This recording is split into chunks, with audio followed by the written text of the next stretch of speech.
السلام عليكم ورحمة الله وبركاته. بسم الله والحمد لله ولا إله إلا الله والله أكبر. ازيكم حبايبي؟ عاملين ايه؟ يا رب تكونوا بخير. النهارده جايلكم فيديو سهل وبسيط، يا رب ينول إعجابكم، واللي ما شافش الفيديو يتفرج عليه للآخر يا حبايبي. وما تنسوش اللايك الجميل والكومنت الحلو. بس قبل ما ندخل على الفيديو هنصلي على الرسول عليه الصلاة والسلام، وما تنسوش اللايك.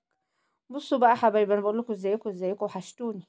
معلش بقى النت كان عندي فاصل، وقلت اعمل لكم فيديو بقى النهارده حلو، واجواء بقى الشتاء والبرد، وازازه الزيت خلصت يا جدعان، وخلي بالكم اللي احنا فيه.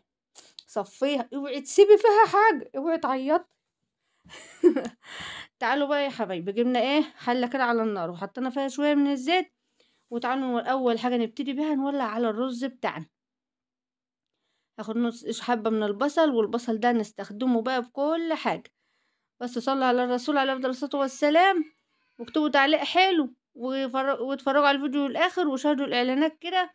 واقول لكم ايه، شهيصوا القناه، شهيصوها يا رجاله، حرام عليكم. تعالوا بقى نقلب البصل بتاعنا، وناخده ايه نشوحه تشويحه حلوه لغايه ما ياخد اللون البني. عايزين البصل بتاعنا النهارده يبقى لونه ايه، بني. هنفضل نقلب فيه رايح جاي رايح جاي لما ياخد معانا ايه اللون البني.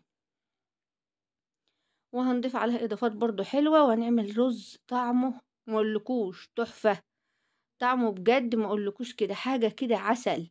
هنعمل رز احمر، وهنعمل سمك، وتابعوا الفيديو حبايبي عشان تعرفوا الرز الاحمر بتعمل ازاي، والسمك كمان بتعمل ازاي، بطريقة سهلة وبسيطة، فيه تكات حلوة هتعرفيها.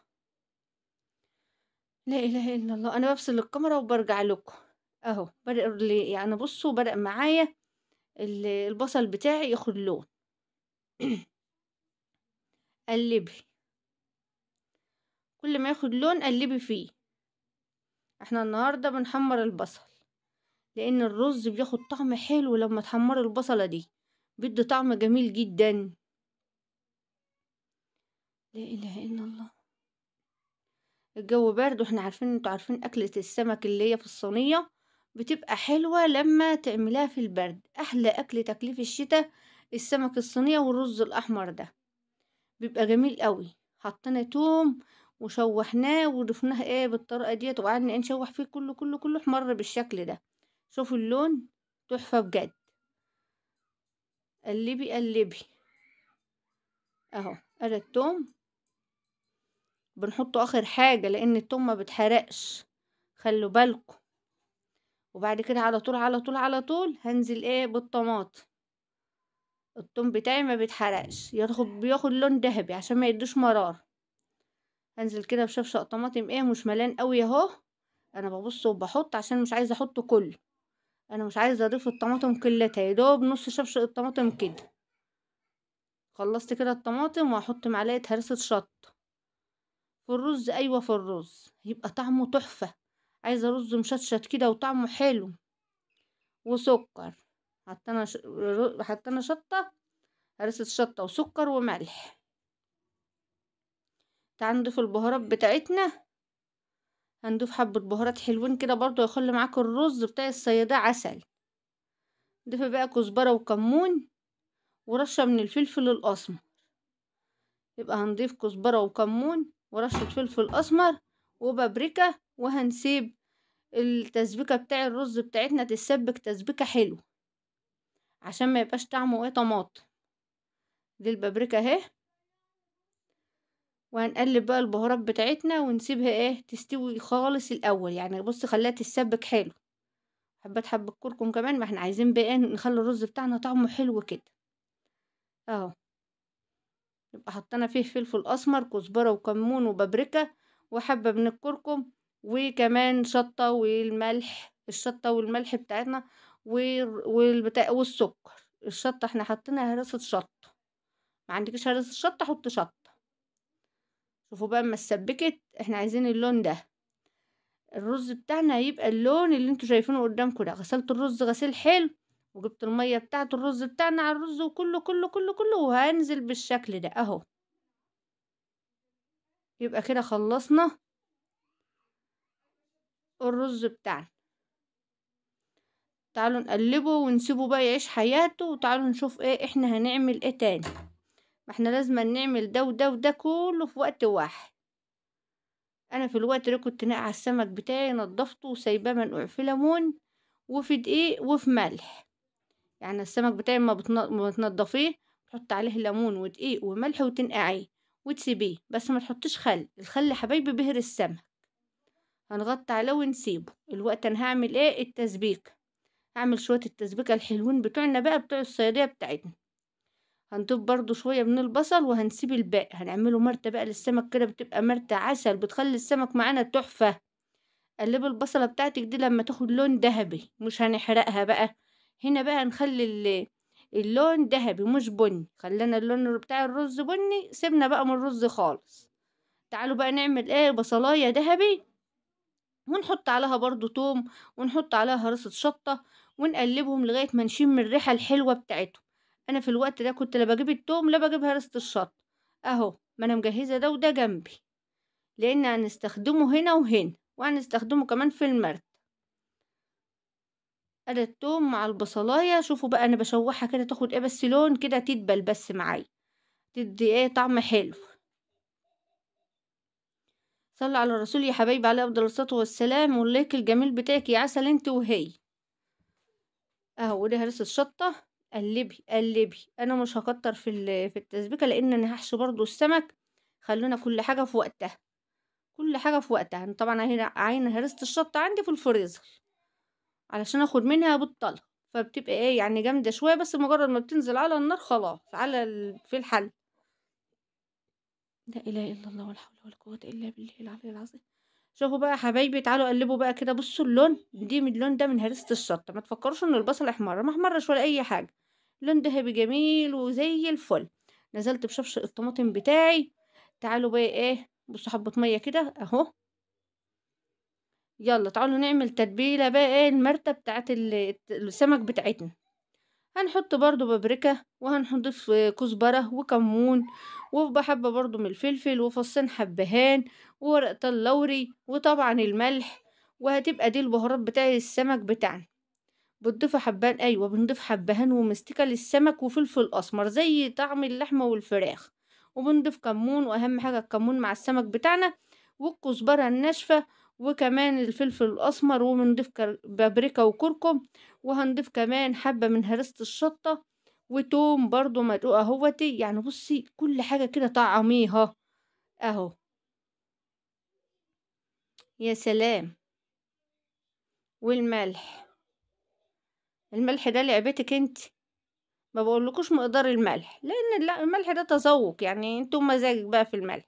لا لا، ما هنا ما ينفعش شغل بالمعلقه خالص يا ام سمير، اعملي حاجه تانية. ايوه هو ده.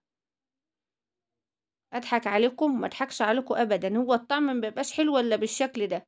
انا ممكن هقلب قدامك ايتي كيتي كده بالمعلقه، وبعد كده بعد ما اقفل لا، ما انا لازم ما اغشكش. هو كده. عايزه تاكلي اكل حلو بمرته حلوه، اعملي زي ما انا بعمل كده. تعالي بقى نزلي يلا كله كله كله كده يلا. يا سلام. هو ده البهاريز دي كلتها في بشوية البصل اللي انت عملتهم دول. تعالوا بقى ايه نجيب برضو شوية مية كده في الطبق اللي احنا عملناه. ايوه سيبي بقى التسبيكة دي تعيش حياتها، تعيش وتشم الريحة بقى ما اقولكيه. قلبي ايوه تقلبها كده. وعندي بقى شوية شبت وكزبرة في الفريزر، هنجيب قطعة منهم نضيفها كمان في التسبيكة ونسيبها. سيبها تتسبك كده وتبقى زي الفل. تعالوا بقى معايا نشوف هنعمل ايه تاني. عندي التوم دقاه زي ما انتوا شايفين اهو، لسه في الهون، خدت منه للرز وخدت منه للتسبيكه وللمرتة. تعالوا نبهر بقى التوم بتاعنا اللي في الهون ده. هنضيف عليه كزبره وكمون وفلفل اسمر وبابريكا وكركم. وهنضيف عليه الملح، حبه من الملح صغيرين وشويه من هرسة الشطه، علشان هنتبل السمك بتاعنا. الله كان على ريحة السمك بالتتبيلة بقى ما اقولكوش. شوفوا التتبيلة دي. وهنضيف كمان كزبرة وكمون فيها، بتاع شبت وكزبرة اهو. طبعا كان في الفريزر زي ما قلت لكم يا حلوين، ما يجراش اي حاجة ولا اي حاجة اهو. وهجيب ليمونة بقى اعصرها. ليمون، هاتي ليمونة بقى. ما تحطوش خل خالص، ما فيش خل. انا شو الناس تحط خل، لا ما تحطش خل. دي بقى حبة ملح ايه لزوم ايه يعني، تخلي الحناطة بقى للسمك اهو. دي كلها بهارات وهرسة شطة وشبت وكزبرة وملح. وهناخد بقى نبهر السمك بتاعنا. بصوا التتبيلة كده على الماشي، لان احنا هنضيف التسبيكة دي فوق السمك. يا سلام على ريحتهم، ريحتهم تحفة يا ولاد والله. سيبوا ده كله مع بعضه كده وتعالوا حطوا. بصوا اهو انا عملت ايه، خدتوا بالكم الشبت راح فين؟ سيبيه. تعالوا بقى نجيب السمك بتاعنا ونشوف هنعمل ايه الوقت. دي ليمونة اهو، هو مية الليمون الاصفر ده حلاوته ان يبقى فيه مية كتير وحلوة كده، مختلف عن الليمون الاخضر. تحس ان انت تعصري الليمونة ليمونة، يعني بتطلع معاكي مية. ايوه بس كده. تعالوا بقى نجيب السمك بتاعنا واحدة بواحدة، هنوريكم برضو ونقوم ايه ماسكين كده اهو. نحشي بقى كده اهوتي. انا مفتحة السمك كله كده ما بين بصوا اللحم، لان انت ما بتفتحيه بياخد طعم حلو، هياخد معاكي طعم حلو. وبصي تبلي من جوه، بصي يعني حاجات بسيطة بحيث ان انت تعملي حسابك ان انت عاملة تسبيكة وفيها بهارات وفيها كل حاجة. فانت لما تيجي تتبلي السمك بالذات اللي انت هتعمليه دمعة، ما تتبليهش حبيبة قلبي ببهار يعني بكتير حاجات، بس تدي في قلب تدي طعم كده. انما المقلي طبعا بتديله حدقه وبيبقى كتير شوية، بتملي البطن بتاعته حشوة. انما احنا كده بنتبل بس يعني ان نخلي اللحم فيه تتبيلة حلوة اهو. كل ما تيجي تاكلي فص كده تلاقيه طعمه حلو ومتبل، فيه طعم الليمون، فيه طعم البهارات. انما لما بكون مقلي بنزود شوية وبنعمل خلطة مختلفة خالص. ممكن تحشي بقى من قلبه كده بالطماطم والفلفل وجزر، اي حاجات من اللي عندك بتبقي تملي بطن السمكة دي. انما احنا هنعمله حبايبي في الصينية اهو. طبعا السمكية الكبيرة بعمل لها فتحتين، والسمكية الوسط بعمل لها فتحة واحدة. وطبعا كده عشان على قد حجم السمك يا حبايبي. هاخد انا بصوا زي ما انتوا شايفين كده، ده نعمل كده لما اخلص الكمية بتاعتي. ريحة التوم بقى بالبهارات وبالشبت وبالكزبرة ريحته جميلة، والليمون بقى وهرسة الشطة ما اقولكوش. صلى على الرسول يا حبايبي عليه افضل الصلاة والسلام. واللي وصل معايا لحد كده وعين اللايك، اللايك يا رجالة، اللايك يا حلوين اهو. تعالوا بقى ايه نكمل الكمية بتاعتنا وارجع نوريكم احنا هنعمل ايه. خلصت انا كده وجبت دقيق، دقيق من غير بهارات بقى ولا اي حاجة، لان ده نحطه في الصينية. انما لما بيكون سمك مقلي بس بنبهر الدقيق بتاعنا. انما دلوقتي انا مش هبهر الدقيق ولا دقيق، بس دقيق من غير اي حاجة. نفضي بقى كده اهوتي، وبعد كده نحط الزيت بتقرح شوية معايا. لازم تنزلي على زيت سخن، انزلي على زيت سخن وحمري السمك على نار عالية علشان انت هتعمليه في صلصة. انما لو ما بيبقى السمك هنقليه بننزل على زيت سخن ونهدي النار عشان يستوي معانا ويبقى حلو. انما احنا دلوقتي مش هنهدي النار، هنحمر على طول ونطلع. رخر ما ياخدش معاكي اي وقت، انت هتدي لون بس. انما السوا بتاعه طبعا هيبقى في الصلصة او في التسبيكة او في الدمعة زي ما بتقولي عليه اهو. تعالوا بقى نشوف الزيت بتاعنا ايه ونضيف واحدة بواحدة على حسب ما ياخد. لازم تبطني كل السمكة بالدقيق، ما تسيبيش حتة فيها من غير دقيق. بطني بطني واوعي تستخسري. ايوه كده. والله ريحة السمك تحفة. انا عندي بقى الليمونة اللي انا كسراها، ما برميش القشرية بتاعتها. شوفوا بقى باخد القشرية اروح فين اهو. كده الزيت بتاعي ايه سخن، وفي نفس الوقت ريحة الزيت بتطلع ليمون، ما بتطلعش زفر ابدا. بسيب انا القشرية عشان احدفها الشكل ده. عند الطاسة بتاعتي هتاخد 3. يلا هنكمل الكمية بالشكل ده ونحمر ونشوف هنعمل ايه. هجيب على الصينية بقية السمك. لا اله الا الله ولا حول ولا قوة الا بالله العلي العظيم. شوفوا بقى اهو يا حبايبي، انا بدأت كده اقلب وبقلب السمك في الدقيق، ايد هنا وايد هنا. كمان هتفوت على التسبيكة يا ولاد، والرز بتلد.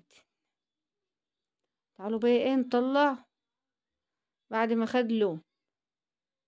ما أنا قُلت لكم هو بُصّوا يا دوب يعني ما بغيبش لإني على نار عالية، أهو اللون الجميل اللي أنتم شفتوه قدّامكم ده، وبارُص في الصينية اللي إيه بُصّوا اللي أنا هاحط فيها الصلصة، يعني بتجيبي الصينية بقى اللي أنتِ هتعملي فيها السمك رُصّي فيها على طول، ما تحطّيش في حتة في حاجة تانية، أهو باجيب غيره وأعمل غيره نفس الطريقة، هادنّي كده لغاية ما أورّيكم الشكل اللي أنتم هتشوفوه دلوقتي، كده أنا قليت السمك بتاعي أهو بطريقة سهلة وبسيطة، تعالوا بقى نجيب الصلصة بتاعتنا ونضيفها على السمك بتاعنا زي ما أنتم شايفين كده، وبعد كده نروح على البوتاجاز ونحطه بالشكل ده. أصبح السمك بتاعي يعتبر كده خلص، والرز كمان كده خلص أهوتي. شوفوا الرز الله كان طعم الرز ده يا ولاد خطير خطير خطير ما اقولكوش.